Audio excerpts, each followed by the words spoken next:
Buenas tardes, entonces. Bienvenidos a todos y a todas. Ha llegado el día hoy donde vamos a poder compartir nada más y nada menos que vuestra memoria.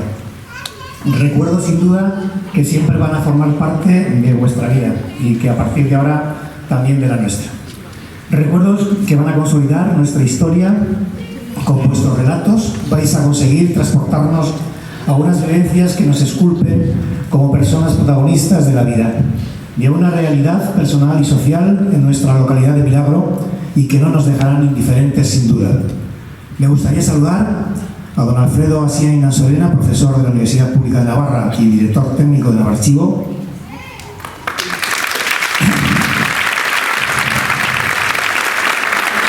También me acompaña don Abel Castillo como representante de la BRIT, empresa encargada del proceso de recopilación sistemático.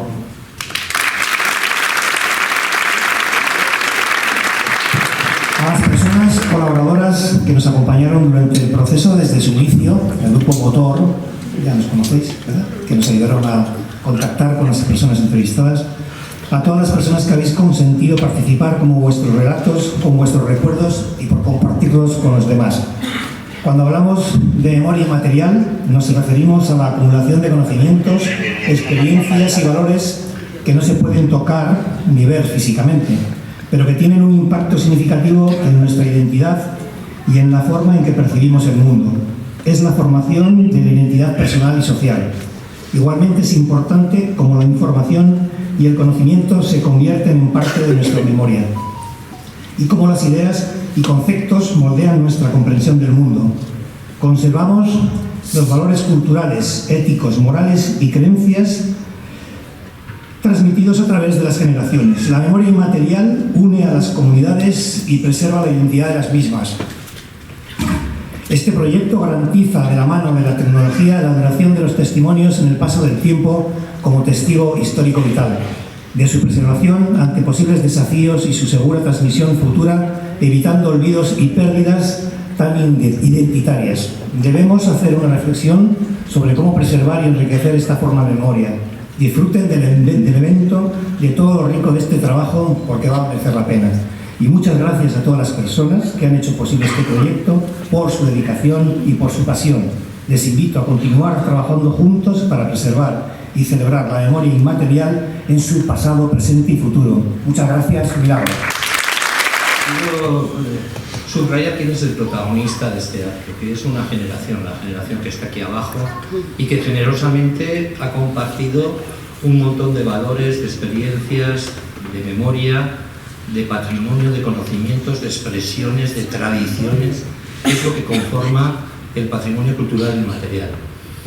Desde la Cátedra de Patrimonio Inmaterial de la Universidad Pública, que es un poco la que impulsó este proyecto, pues efectivamente nos estamos dando cuenta de que lo más importante son las personas. Es decir, ahora se cumplen 20 años de la Convención de la UNESCO, que se hizo en París en 2003, y justamente en estos 20 años lo que más importante ha sido es darse cuenta de que el verdadero patrimonio, los valores, las vinculaciones con el territorio, con Milagro, como es en este caso, tiene que ver con las personas vivas que han compartido generosamente, como todos ustedes, pues justamente esos recuerdos, esas vivencias, esos conocimientos. Tenemos que ser mucho más humildes desde la academia, desde la universidad. Es decir, hay muchas cosas que se han ido transmitiendo de generación en generación y que esos conocimientos son insustituibles para la identidad de Milagro, como has dicho, efectivamente, y también para educar a las nuevas generaciones. Se dice que hace falta una tribu entera para educar a una persona. Ahora nuestros jóvenes necesitan esos valores, esos esfuerzos, esas historias de vida que hemos recogido aquí con todas sus contribuciones. Quiero destacar el hecho de que cuando se habla de algo inmaterial, algo intangible, al principio es algo difícil de entender, difícil de precisar qué importancia puede tener eso. Pero es lo que vertebra, lo que le da sentido a todo el patrimonio y a todas nuestras relaciones sociales. En realidad todo eso es lo más importante. Las emociones, los recuerdos que hemos compartido, las relaciones sociales que hemos establecido, todo eso tiene que estar en ese bagaje tan importante que vamos transmitiendo de generación en generación. ¿Cuántas veces no hemos tenido ese pensamiento de qué pena que haya desaparecido fulanito o menganito, ¿no? que conocía tanto del pueblo, que sabía tanto de la historia del pueblo? Bueno, pues efectivamente es el patrimonio vivo, es el patrimonio de las personas, de su memoria, intransferible y por otra parte absolutamente imprescindible para generar lo que somos, lo que hemos sido y lo que nos gustaría ser. Pero también, y esto es importante, lo que no nos gustó ser, lo que no nos gusta ser y lo que no nos gustaría ser. Para generar efectivamente un desarrollo de futuro necesitamos la contribución de todo este conocimiento que tenemos aquí. Esto es la Biblioteca de Alejandría de Milagro. Esto es absolutamente el doctorado en milagro que podemos ver.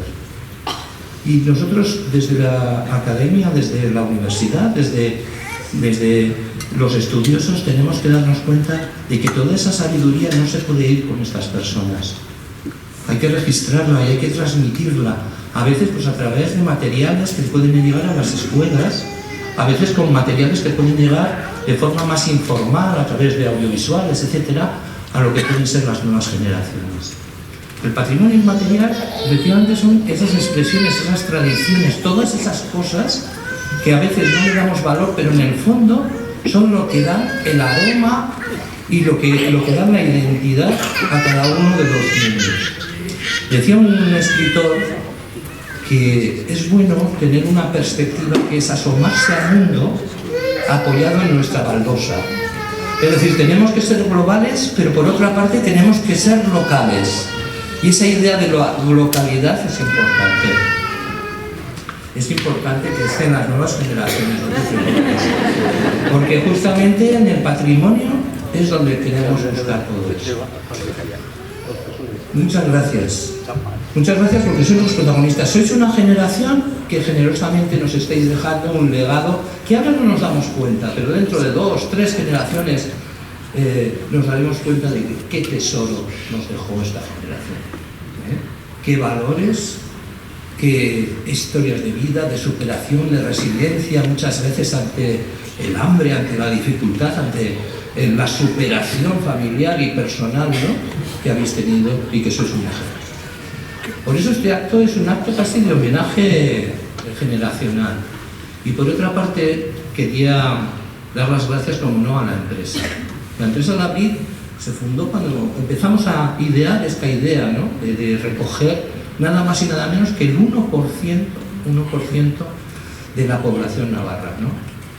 Era una barbaridad, porque nos parecía 272 municipios, pero claro, localidades son 700, era tremendo, era un programa de trabajo inmenso. Y sin embargo, todos estos años trabajando han sido posibles gracias a que se fundó y a ese corazón, ese espíritu que pone la BRID Multimedia, la BRID Patrimonio, ¿no?, que lo hacen maravillosamente. La universidad no habría podido acometer un proyecto de esta envergadura. Os puedo decir que se está haciendo el archivo más importante de Europa en temas de historia de vida, en temas de registrar todas estas cosas. Y esto es muy importante. Por lo tanto, muchas gracias a la empresa también. A la empresa, al ayuntamiento y a los protagonistas. Muchísimas gracias. Para mí, como he dicho, sois doctores de la vida, sois lo más importante. Entonces, voy a despedirme.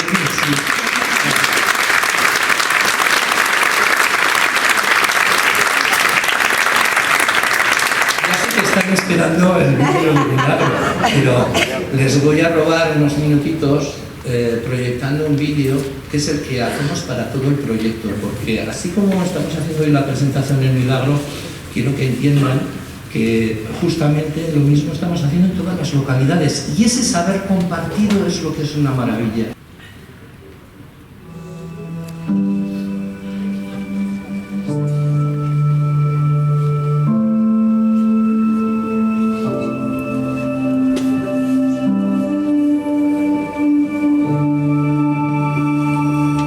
La transmisión tradicional de abuelas a nietos o de abuelos a nietas apenas se da en la actualidad. Las nuevas tecnologías, los medios audiovisuales, el imperio de las pantallas, al fin y al cabo, hacen cada vez más difícil que los imaginarios colectivos locales subsistan a la corriente de la globalización. El despoblamiento rural en favor de la sociedad urbana también empuja a una cada vez menor transmisión intergeneracional del patrimonio inmaterial. Es imprescindible recopilar y divulgar nuestra cultura oral tradicional. La recopilación de esa memoria, de esa cultura oral tradicional, de ese patrimonio, nos mostrará cómo eran nuestros pueblos hace 50, 70 u 80 años. El archivo audiovisual del patrimonio popular inmaterial de Navarra es una herramienta ideal para conocer, reforzar y extender la identidad de cada pueblo y de cada valle. Los medios digitales actuales deben estar al servicio de esa labor, para que podamos llevar a las pantallas de cada lugar los contenidos propios de cada lugar, para que garanticemos la transmisión de nuestras canciones, de los juegos, los cuentos, las memorias, las historias, los testimonios vitales y los saberes ancestrales. Y aunque la recopilación de estos contenidos garantiza que no se pierdan cuando las personas portadoras se nos van, recopilar y almacenar no es suficiente. Es urgente comenzar la recogida ahora porque ya es tarde, pero también lo es la transmisión. Hay que pasar el testigo a las nuevas generaciones, dar a conocer todo ese patrimonio, para que los nietos tengan conocimiento de la vida y de los pensamientos de sus abuelas. Es imprescindible reavivar la conciencia colectiva. Por todo ello, es muy importante que las propias vecinas y vecinos de cada localidad sean las protagonistas de este proyecto. Corresponde a cada localidad poner en valor y salvaguardar su propio patrimonio inmaterial, recoger el testigo de una generación que ha vivido un cambio histórico, garantizar que dentro de 100 o 200 años nuestras bisnietas, nuestros bisnietos, escuchen y vean a nuestras abuelas y abuelos, a sus antepasados de 6 generaciones previas.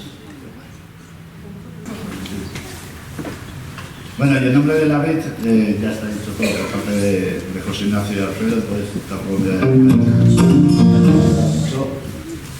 en principio dar las gracias a la corporación por haber aceptado participar en este proyecto, al grupo motor que ha colaborado en la elaboración de las entrevistas, en buscar a las personas a entrevistar y sobre todo, pues a todas las personas entrevistadas que han aceptado participar, que han aceptado abrirnos sus puertas, sus corazones, compartir con nosotros ese montón de vivencias y de recuerdos que atesoraban y que a través nuestra pues llegan a Milagro, a Navarra y al mundo mundial, ¿no? Nosotros, yo siempre suelo decir en este acto que nosotros disfrutamos con nuestro trabajo, es una verdadera gozada. En Milagro ha sido así, hemos disfrutado.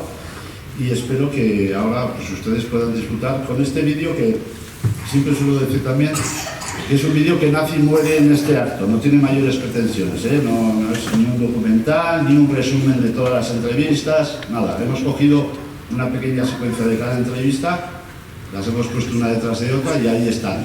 Pero espero que lo disfruten, yo creo que sí, que van a disfrutar y se van a quedar, espero que con ganas de ver más. Muchas gracias.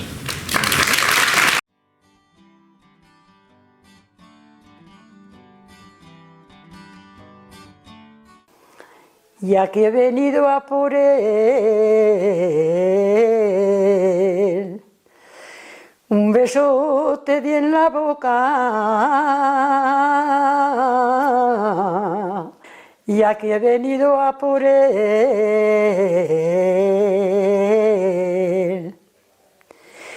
Como tú y yo hemos reñido,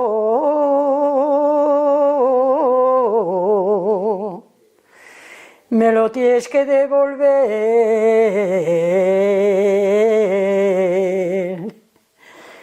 me lo tienes que devolver,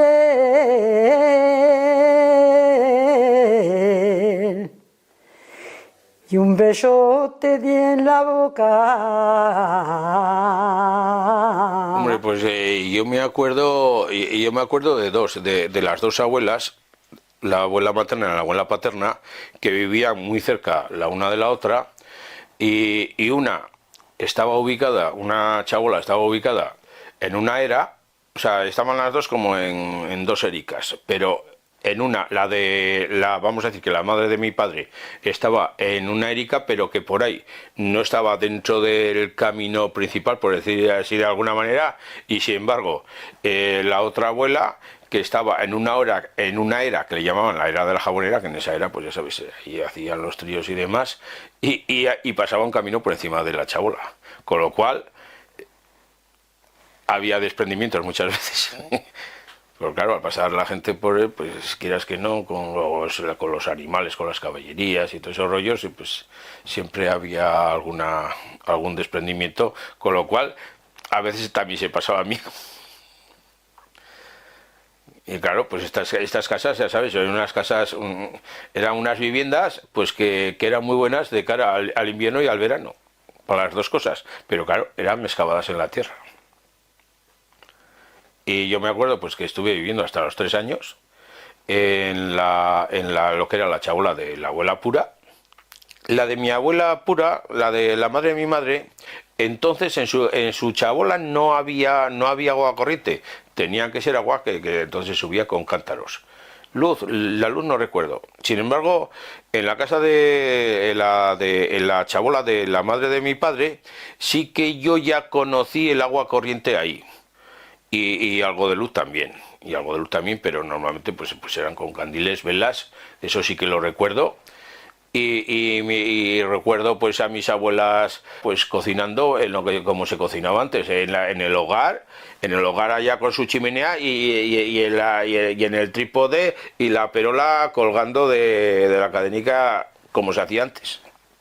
Después ya salieron aquellos hornillos de 3 fuegos de gas, y en fin, ya se fueron modernizando. Lavar, lo que era lavar, pues se lavaba a mano, claro. También conocí la primera lavadora que era aquellas que se echaba la ropa por encima, que tenía una turbina que movía la ropa, aquellas primeras balas. También las conocí. Nada más en el raso había un cobertizo, para si teníamos alguna gallinica y eso. Y luego cuando ibas a entrar adentro, pues abrías la puerta y tenías a la izquierda, tenías la cocina con un fogón, una tinaja que metías el agua y un como despensa también, pero como entonces el invierno era caluroso allí y en el verano era fresquico. Y luego enfrente tenías una habitación, un saloncito con habitación. Y a la derecha teníamos otra habitación. La de enfrente era de mis padres y la de la derecha era para nosotros, para mí y para mi hermano. ¿Las paredes cómo eran? De tierra. Un trozo de tierra, una piedra, no sé cómo decirte, pero no era tierra. Y entonces pues ahí, claro, pero luego como las pintabas de cal, pues se quedaba todo blanquico y quitaban eso. Allí no teníamos electricidad, pues te apañabas pues a mí como podías. Teníamos candil y velas, que a las casas baratas cuando bajé también, como fuimos de los primeros, entramos con candil, sin luces, solo teníamos el agua. En las chabolas no, como mi abuela tenía, pues eran las aguadoras, luego había un señor aquí, un tal Aquilino, que también iba con un burrico y luego un macho con una pipa y traía agua, y si no bajabas al río a coger agua y subías y tenías en las tinajas, y de las tinajas tenías para lavate, y para eso mi padre, como era un poco más de esto, se había hecho como una pipica de eso y tener el agua para que le caería como si fuese para beber vino. Pues Las chabolas también te quería comentar, cuando teníamos las aguas, pues mira, ponían un grifo, por ejemplo, aquí, para que cogiera a estas chabolas de aquí. Otro ponían allá, no me acuerdo ahora la distancia, y encima como eso era monte, tampoco eso. Y entonces tenía que ir a cobrar y no sé si pagaban 4 pesetas o cuánto al mes, y no tenían agua. Lo llevaban a casa y eso. Luego ya, esto fue al principio, cuando yo tenía 15 años o 16, todavía estaba eso, pero luego fue el boom de que ya metieron el agua en casa, o lo tenían en la puerta de la casa con una pila, y después ya con el año 50 y alguno ya hicieron las casas baratas y ya aquello ya se pasó. Sí, pero allí sí. En mi casa había, en la bodega, tenemos una tinaja así enorme y la llenaban en enero también de agua para todo el año. No sé por qué, porque el agua decían que era más fría. Una manía, yo creo que era de mi abuela aquello. Y algunos subían también, no sé cómo hacían, llevaban uno aquí y otro aquí, y iban así tan tiesas, además es que ni se les caía, se ponían una rodilla, se llamaba rodilla, no sé si sabes, al trapo ese que se ponían. Fíjate, donde estaban los depósitos del agua, las chabolas, pues son lo que, digamos, que daban encima aquí los depósitos y ahí las chabolas. Y había para bajar, y había un camino malísimo y bajaban las mujeres, las que vivían en la zona aquella, bajaban, y de hecho a un rayo le cogió en el cántaro y la mató. Bueno, de todas maneras, yo he conocido estar casada y aún iba gente a coger agua del regadío, que ya empezaban con insecticidas y con cosas. Mi padre se hizo una bodega debajo tierra para el vino del año. Teníamos una viña que era propiedad del Ayuntamiento de Milagro en el monte entre pinos. Y entonces a la hora de podar íbamos mis hermanos y yo a coger los sarmientos y sacarlos de la viña a los orillos. Todo a mano, con la yegua, le daba la tierra, que le gritaba la yegua y se oía por todo el monte con el eco. Pero que era como costumbre de hacerse en el vino, después había que pisar la uva, pasarlo a la prensa. Bueno, había tinos de hormigón y había que limpiarlos bien, había que echarle la torcida esa que llamaban de azufre para quemar los hongos, y era para diversión de beber vino. Y después las costumbres de los amigos que iban de bodega en bodega. Sí, ya me acuerdo yo por allá que reñían por hablar, estaban todos alborotados. Se compraba alguna vez alguna riastra de chorizos y para beber más con algún trozo de pan, sí. ¿Y solían cantar? A todas las horas. Todo jotas. La abuela Matilde vestía con dos faldas de la cintura para abajo fruncidas. Y para bragas llevaba como unos calzoncillos con una raja, porque no ha llevado nunca braga. El cuerpiño aquí atadico, curiosica, además era delgada.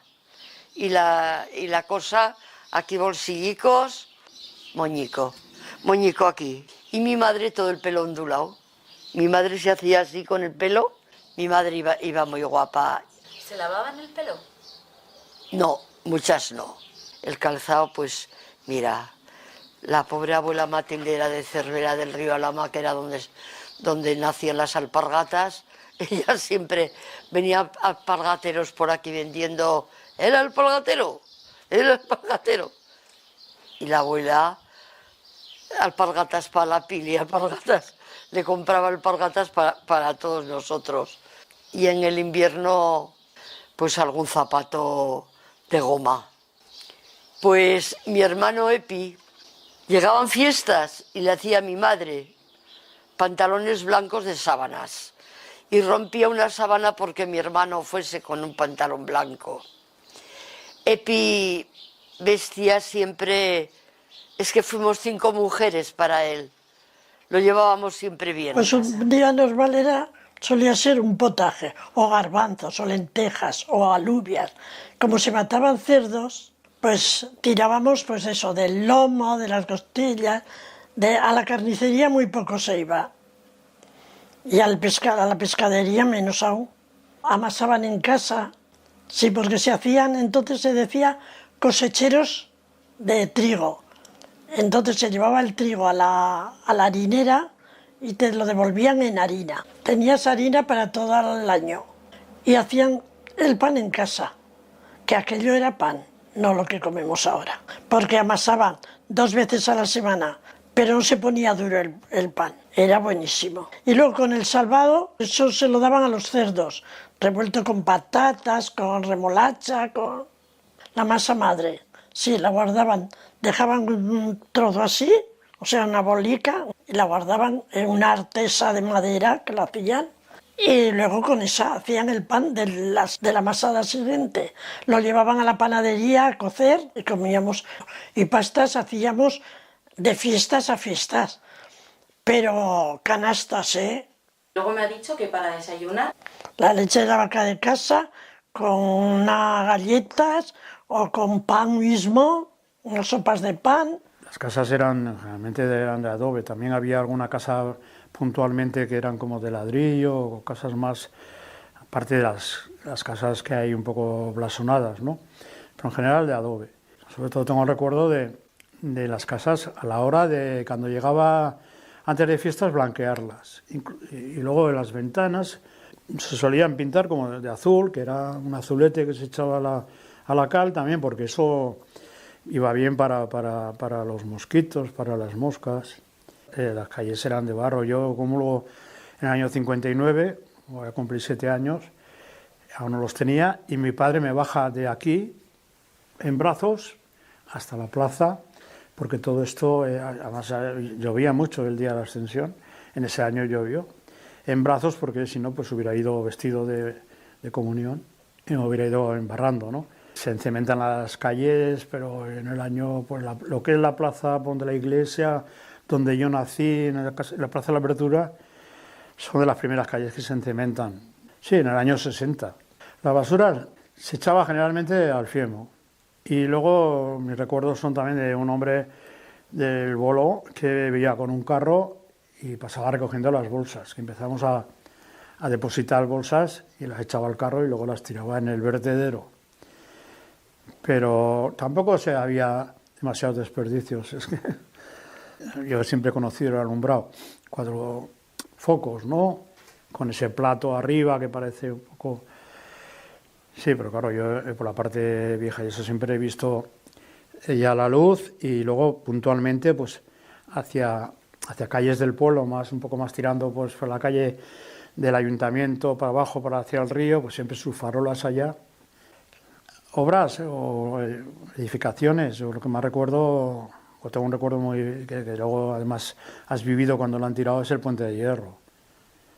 El ayuntamiento, que era un edificio que cuando se tiró también pues por el año 68...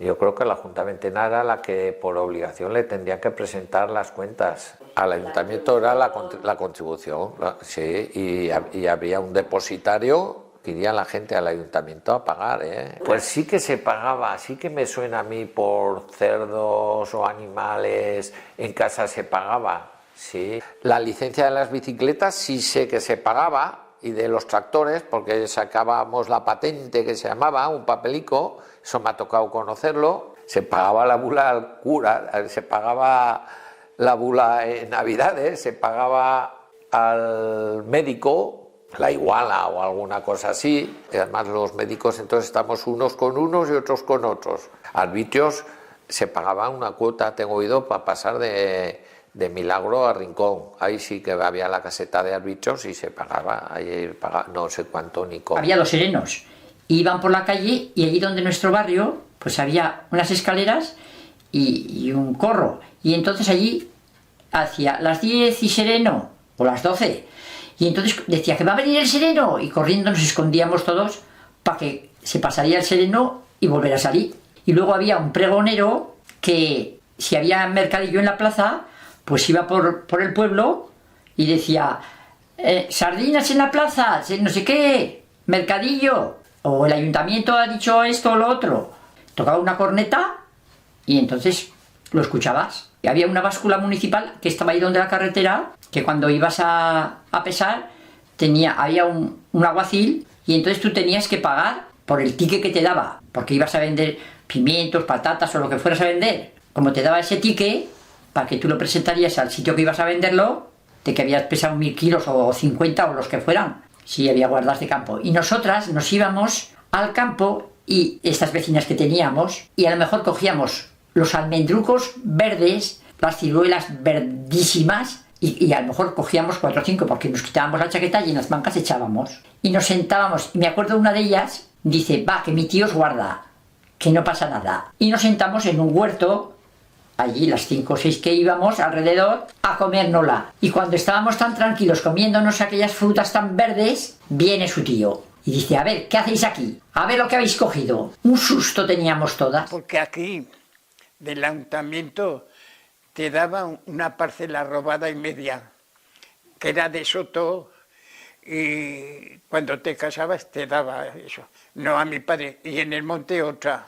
Pagabas muy poco, Pero había veces que no lo criaba porque no bajaba agua en el Ebro. Las parcelas eran de los viejos y se morían y le daban al joven. Después vino algunos que tenían mala leche y cortaban los árboles porque había quien tenía melocotones, cerezas, pero después ya no dejaron eso, Hubo uno que cortó y le hicieron arrancar los rincones y le debieron de denunciar. Ya después, como cogías. Pero entonces eran los regadíos de tierra. Dabas a lo mejor que no bajaba agua hasta abajo. Terminaba el de arriba, ahí va la leche y se iba la Quintana. La de la campanera, que mi padre fumaba muchísimo.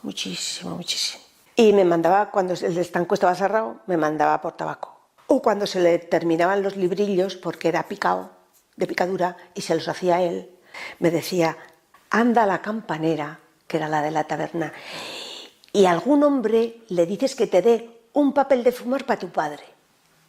Y a mí me daba una vergüenza atroz. Pero ¿cómo le voy a pedir yo nada a nadie? Y alguna vez fui, y claro que me dieron. Y entonces esa taberna, ay, es que esa taberna tiene tanta vida, porque mira, eran muy mayores. Era el campanero, le llamaban, y la campanera. A la campanera. Y ahí iba todo el mundo. Entonces entrabas y había un pequeño mostrador con una mujer muy mayor, muy obesa, colorada, con 2 tomates aquí, pues la típica. Y claro, pues todo el mundo iba allí a echar un vaso, como se llamaba. Era la única forma de relacionarte. Hoy se toman, yo qué sé, bueno, combinados, lo que sea, pero echar un vaso. Y no sé si les costaba 5 céntimos o 20 céntimos de peseta. Entonces, con su cuartillo, pues se juntaban 3 o 4, y resulta que allí mismo, no sé si había baño, yo diría que no, pero si había, era de agujero. Pero sí que había a mano izquierda, entrando a mano izquierda, había una puerta, que ahí estaba el burro. Entraba el burro, había escaleras para subir, el burro subía las escaleras y entraba a mano izquierda. Entonces, tú entrabas allí y había un olor que es muy difícil definir un olor. Pero mira, a mesas arenadas, a lejía, a limpio, a lejía, a orines fuertes, fortísimos, a burro, a vino peleón. Y allí pues bebían, pues hacían así de la pipa, vinazo, y ahí se relacionaba todo el pueblo. Aquí en Milagro había pocas viñas, bueno, había muchas viñas pero muy pequeñas, pero todo el mundo tenía su viñica para hacer vino para su casa para el año, pero eso se fue perdiendo, y gracias que hace 31 años creo que es el concurso de vinos caseros del pueblo, que nos dio a todos por plantar un poco, seguir las tradiciones de los abuelos, ¿no? De plantar una viña y hacer el vino para casa, que lo sacamos cada vez mejor, porque antes más me acuerdo que los vinos de los padres, el que tenía 15 grados mejor que el de 14 y el mío 16, eran vinos súper fuertes, imbebibles. Se planta injertos y a los 3 o 4 años empieza a dar uvas, esas uvas cuanto más viejas son mejor. Entonces, ¿qué pasa con el vino ahora? Que antes lo dejábamos que madurara mucho, la fuga del vino era el Pilar, el día 12 de octubre, y cogía mucho grado, demasiado de grado. Y ahora lo hacemos casi un mes antes, con lo cual, en vez de tener 16 grados, tiene 13, que es más o menos el grado bueno para hacer vino y que no se nos pique, porque la bodega nunca se pica el vino. Que no se nos pique, que tenga más de 12,5 grados, pero que no llegue nunca a tener más de 14 o 14,5. Y aquel pueblo que cuando bajaban los armadillas era un acontecimiento. Íbamos todos desde la peña a ver que bajaban los almohadíes y cómo paraban allí a la derecha del Aragón con aquellas pieles que llevaban y el burro que era de madera. Y después ya cuando se iban los armadillos, pues también nos subíamos a las armadillas, allí íbamos tal, que hombre, estaba todo atado, estaba bien, pero un año, me acuerdo, habíamos bajado a ver la armadilla y estaba cerca del pozo del agua. Y bajamos de la peña, y allí estaba la armadilla. Estuvimos subidos, estuvimos jugando con la armadilla y tal.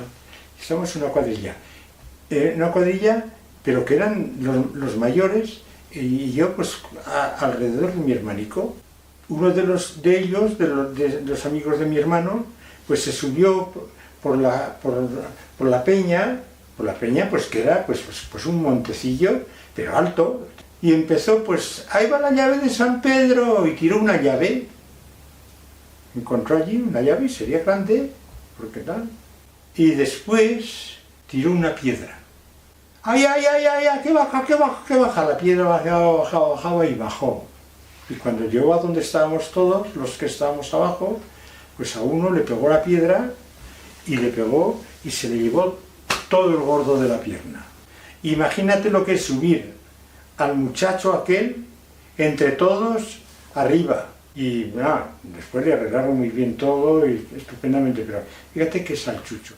El guarnicionero, que llamábamos, que era, bueno, pues se ocupaba de trabajos de piel, de cuero, y bueno, y el señor que herraba los caballos, el herrador. ¿Había quien pareaba los colchones? Sí. Abrían el colchón, lavaban la lana y como se quedaba un poquito apelmazada, después en un cañizo la extendían y con una vara se les pegaba y se ponían huequitas.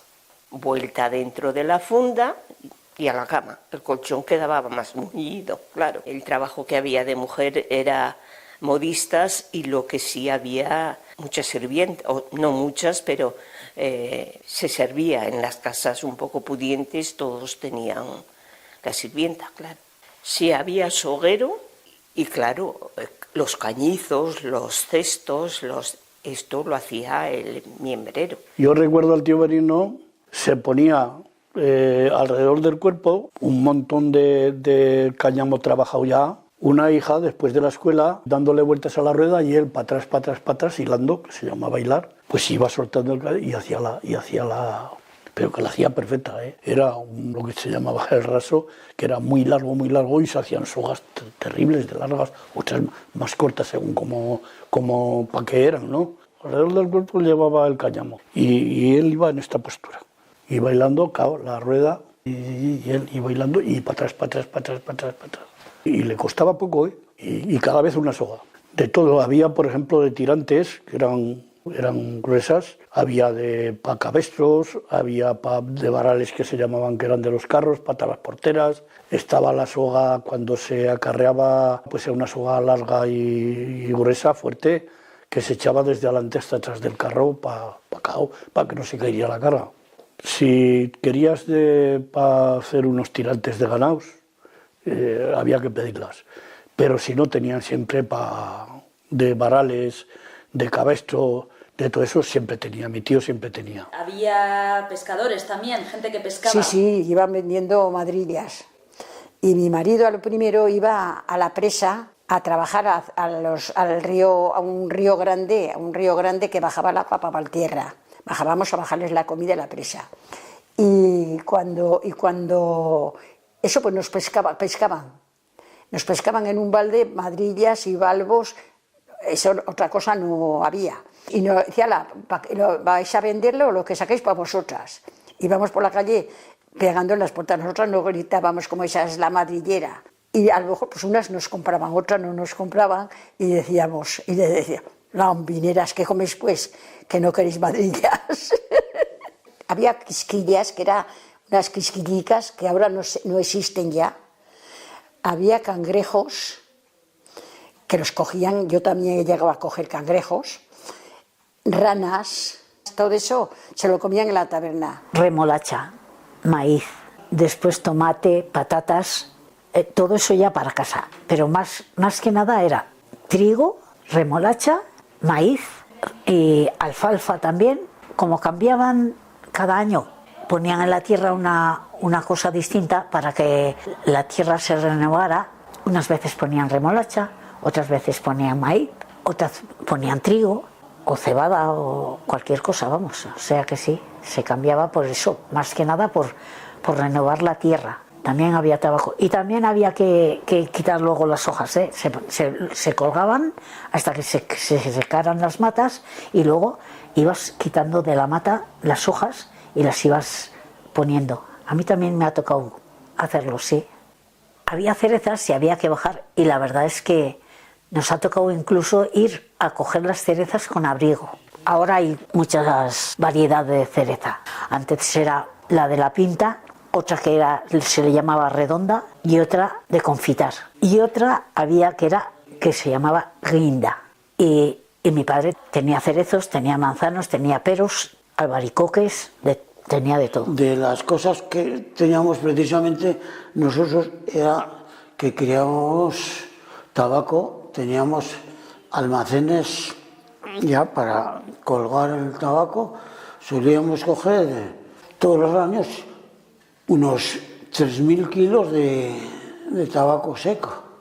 No era un trabajo como la remolacha, eso, lo criabas eso y después para hacerlo eso en invierno, cuando estaba mal tiempo para ir al campo, eso, ahí trabajando el tabaco, echaba unas flores, eso, había que cortarlas y salían unos repollos entre las hojas que había que quitarlo, se limpiaba un par de veces, se cortaba y se dejaba en el campo un día para que perdiera un poco de eso, lo cogías porque si no, si lo cogías recién eso, pues se estropean, con toda la savia que tenía eso, se estropean las hojas. Y así cuando pierde ya de eso, iba y a colgarlos. Eso cuando ya se secaba, esperábamos a que el tabaco barruntara el tiempo que iba a haber cambio de humedad y entonces cogías, ¿no?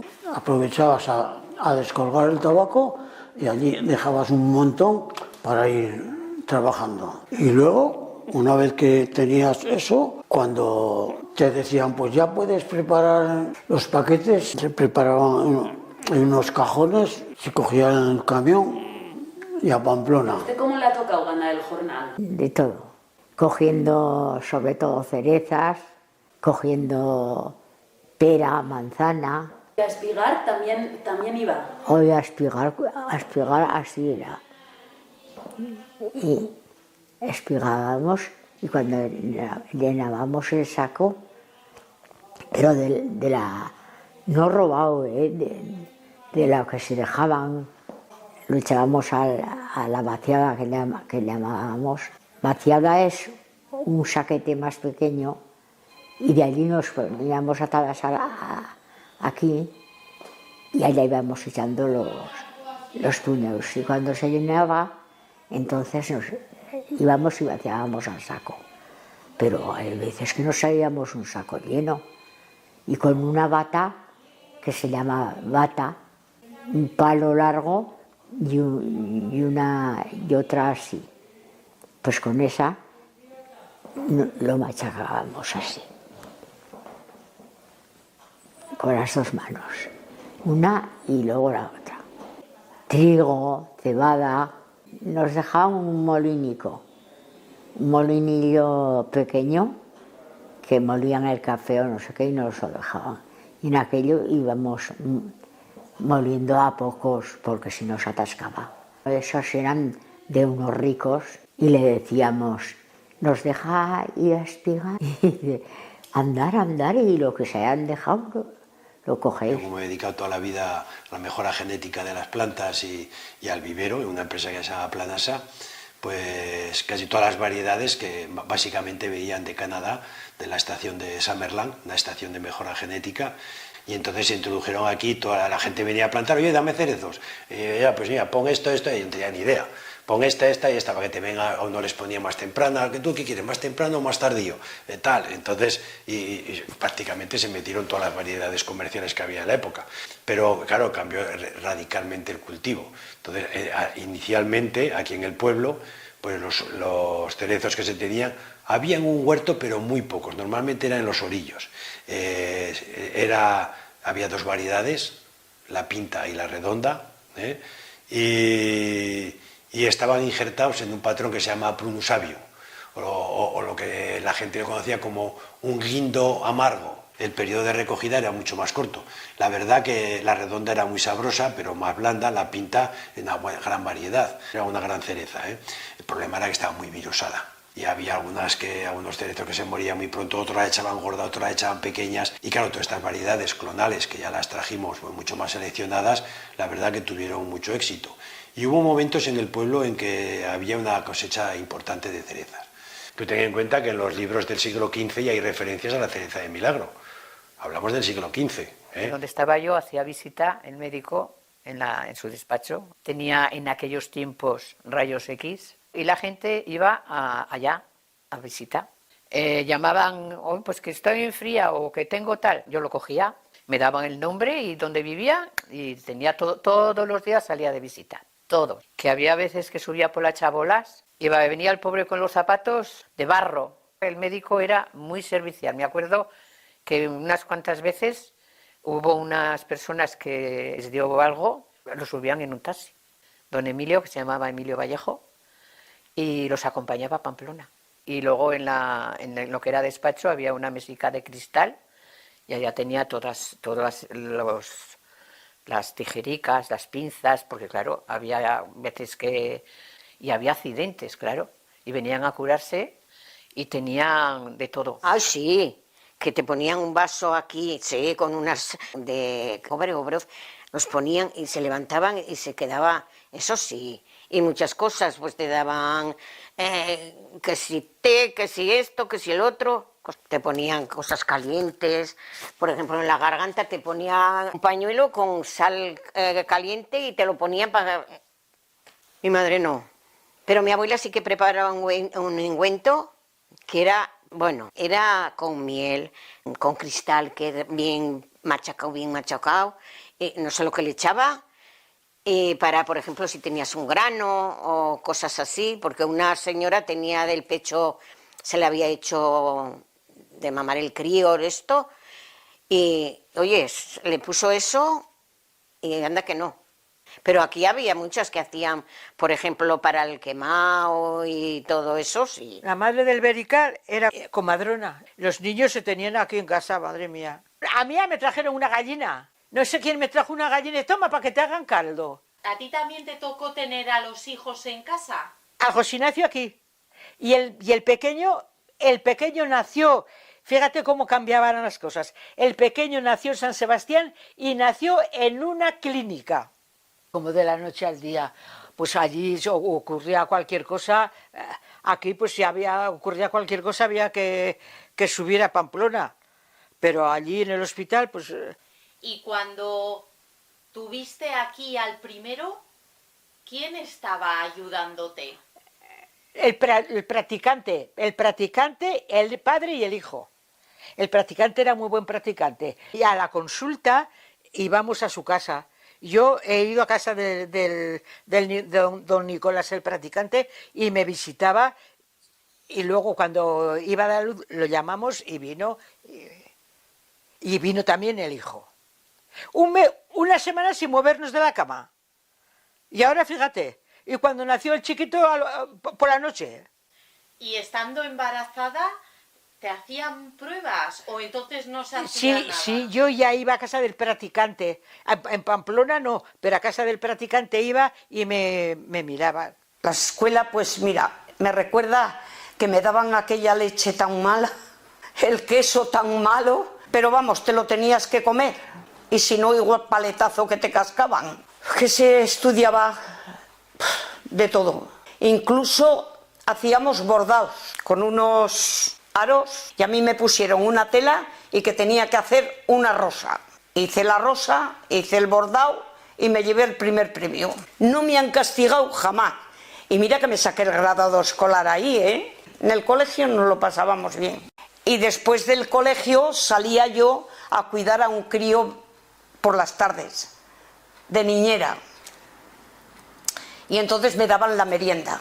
jugábamos donde están ahora los centros médicos y esas cosas, allá teníamos el campo de fútbol, y las escuelas había también un terreno que había un maderos, y allá, como lo típico de los pueblos navarros, las vacas, pues allá jugábamos a las vacas y tal. Y los domingos los amigos nos juntábamos todos, y como no había, que no nos dejaban entrar a los bares y esas cosas, pues nos comprábamos un paquetico de tabaco y nos marchábamos a los pinos a fumar los cigarrillos. Cuando ya vinieron las primeras televisiones, nos colocaron, ya había un señor aquí que empezó a vender televisiones, allí íbamos a la ventana a ver los programas, que era todo rayas, pero algo se veía. Luego teníamos la COPE, donde ya colocaron una televisión, y estábamos allí, y ahí íbamos con unos bancos a ver la televisión. La COPE era como un centro social donde se juntaba la gente. Fueron pasando los tiempos, y luego para la gente joven, donde iban allá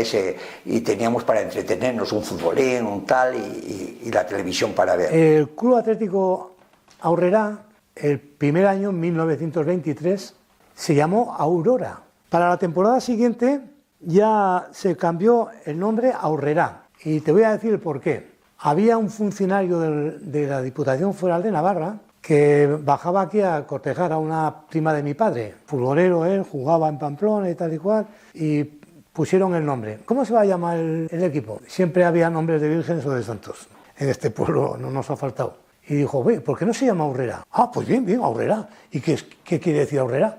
Adelante. Joder, desde el 23 hasta el 70, 71, 72 o 73, que montaron otra vez el Milagres. Era una cuadrilla de milagreses, unos eran estudiantes, otros eran del campo, otros artesanos, que montaron el equipo Aurrera. Hasta que decidió alguien dejar la dirección de la Aurrera. Entonces me pidieron a mí a ver si podíamos seguir con el equipo, y digo, sí, hombre, si vosotros queréis, los jugadores queréis, vamos a hacerlo. Por eso yo fui el último presidente del Club Atlético Aurrera. Fue una temporada, pues los resultados no nos favorecieron, pero hubo una armonía muy buena. 1969, 69-70.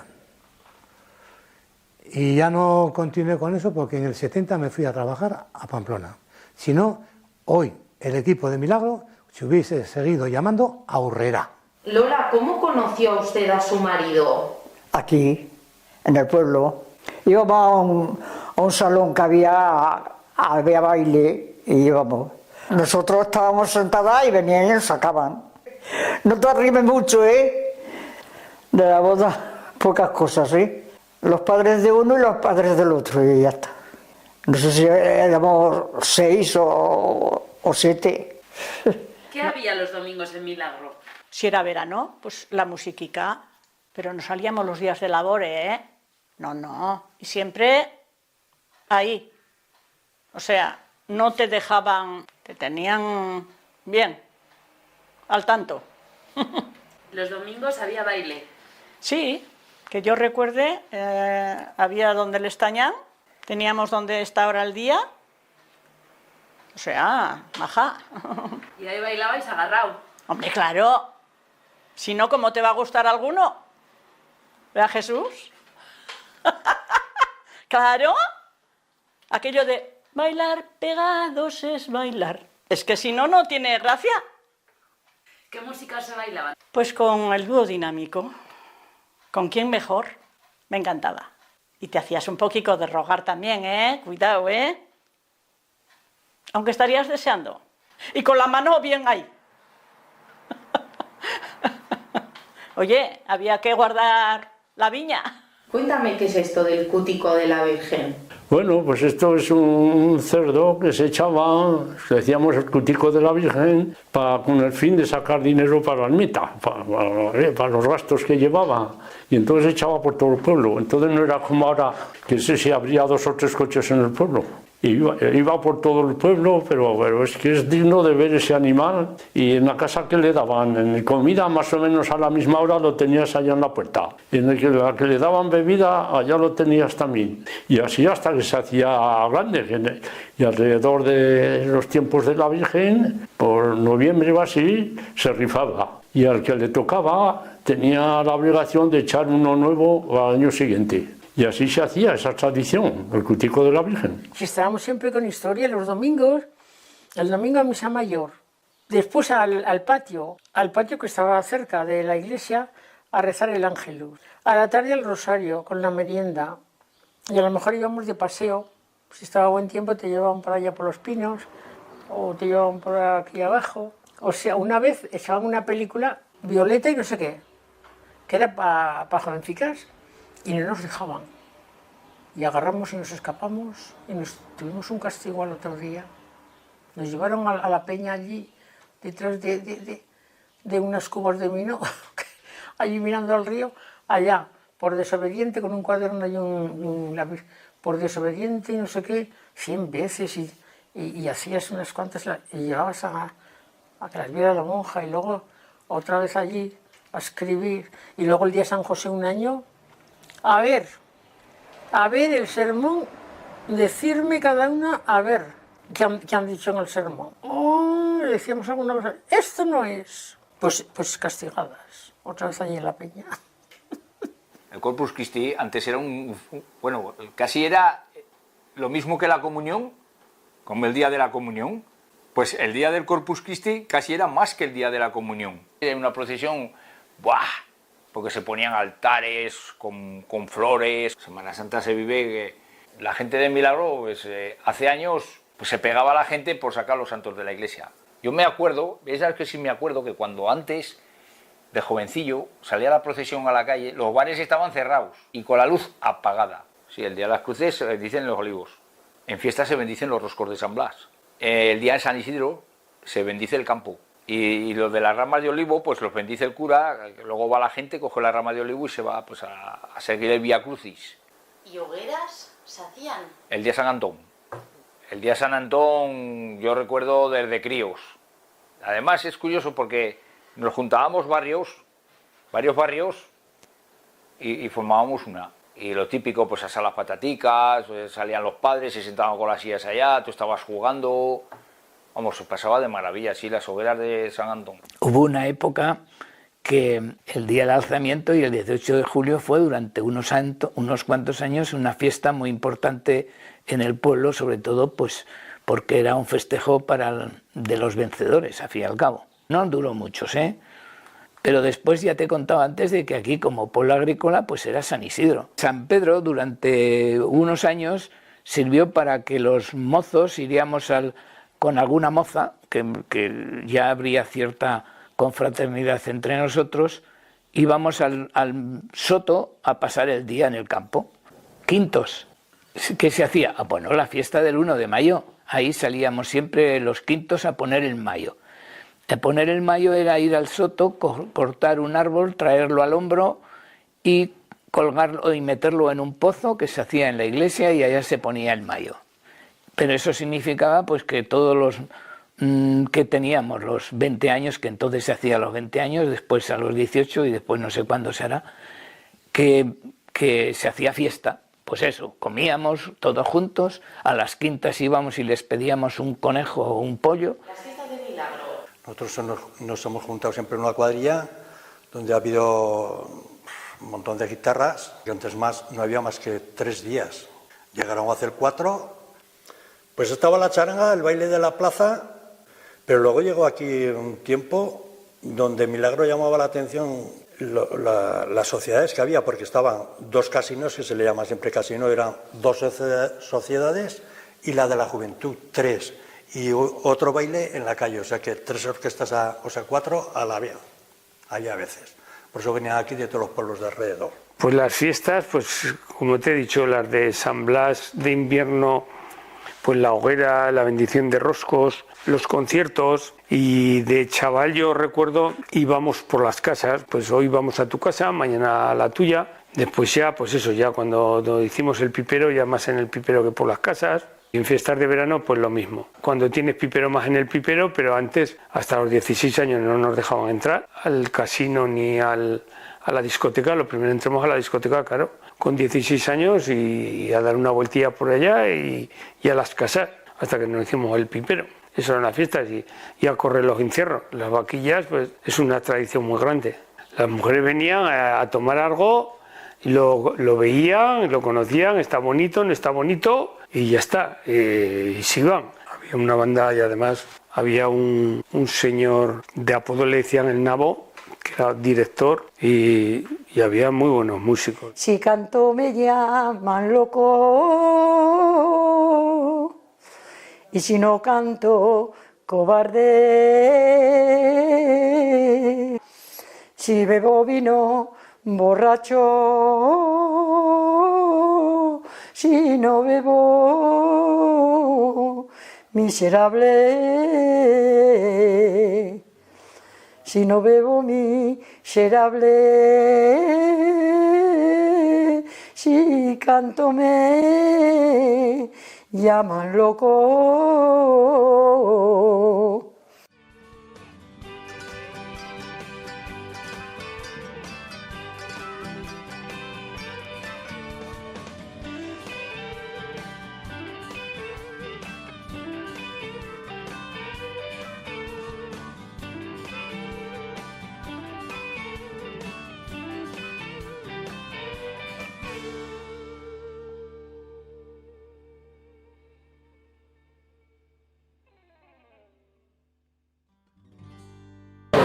Espero que hayan disfrutado lo que nosotros hemos disfrutado nosotros, que les haya gustado.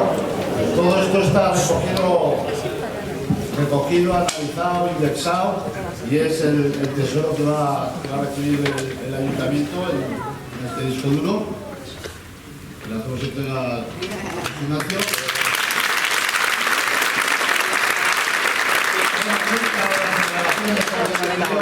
80 horas grabadas, hay un montón de material que, bueno, que ofrece un montón de posibilidades que luego, pues, me imagino, el ayuntamiento ya se planteará en su momento su utilización y demás, pero que no debería de quedarse ahí en un cajón, sino que hay que transmitirlo y compartirlo con todo el mundo.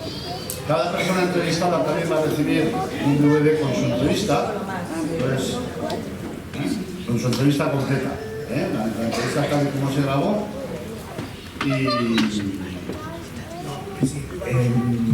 Haremos ahora la entrega de cada entrevista a cada persona que haya podido estar hoy aquí, y un reconocimiento del escudo de Milagro también a cada uno de ellos y de ellas. Y luego estas personas que han participado podrán compartir alguna experiencia en un pequeño lunch aperitivo que tenemos en la sala de arriba. No sé si me habéis oído lo del lunch o aperitivo, ¿no? Pues ahí podemos tener, pues, un ratito para poder, pues, compartir cómo fue vuestras entrevistas. Entonces me van a ayudar a repartir compañeros de la corporación. Se ve en el disco a la persona entrevistada, con lo cual es muy fácil identificar cada disco.